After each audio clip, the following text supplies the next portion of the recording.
David Carr's career path came into focus at the age of 6. That's when he declared to his father, Roger, that he was going to play football at Fresno State. Before he did, though, father and son put in a lot of practice. There were even nights where they'd sneak into Bulldog Stadium.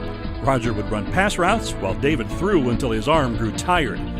By the time David joined the varsity at Bakersfield's Stockdale High School, he was primed for big things.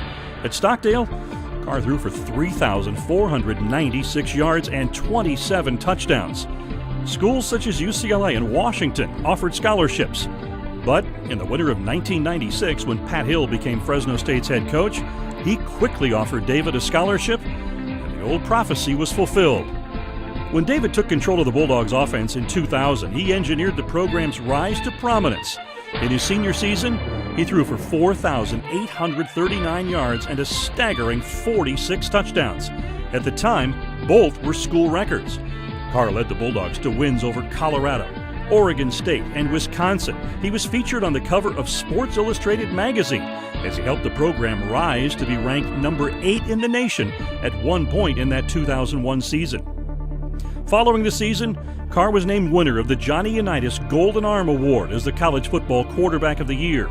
He won the Sammy Baugh Trophy, both awards firsts for a Fresno State Bulldog, and Carr was a finalist for the Heisman Trophy. On April 20th, 2002, in New York's Madison Square Garden, David Carr achieved what no Fresnan or Fresno State Bulldog ever had before. He was made the first selection in the NFL Draft. Carr was chosen by the expansion Houston Texans, and in no time he was the darling of South Texas, taking batting practice with the Houston Astros and appearing on local and national magazine covers. Carr orchestrated the new team to a Cinderella win over the rival Dallas Cowboys in their very first game. But for most of Carr's 5 seasons in Houston, the Texans did what expansion teams do. Made up largely of cast-offs from other NFL teams, they struggled. In 2007, with a new coach and a new general manager, the Texans opted to go in a different direction. And David Carr joined the Carolina Panthers. He started 4 games that season before being sidelined by a back injury. For the next 2 seasons, Carr was a New York Giant. For the most part, he backed up Eli Manning, but threw for 3 scores in the 7 games he got into.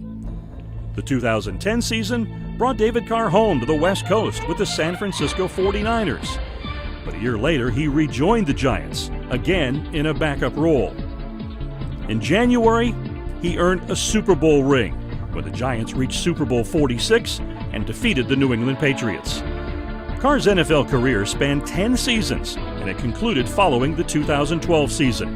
His post-playing days have been filled with family.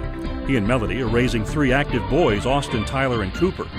He's the offensive coordinator at Bakersfield Christian High, where his brother Darren is the head coach. And of course, there's rooting for his younger brother Derek on Sundays. David Carr owns and operates Carr Elite, a training center in Bakersfield, and you see him offering analysis on the NFL Network. In the fall of 2007, David Carr took his rightful place with Fresno State's all-time football greats, when his number 8 was retired. And tonight, he joins the county's all-time greats with induction into the Fresno County Athletic Hall of Fame. Congratulations, David Carr.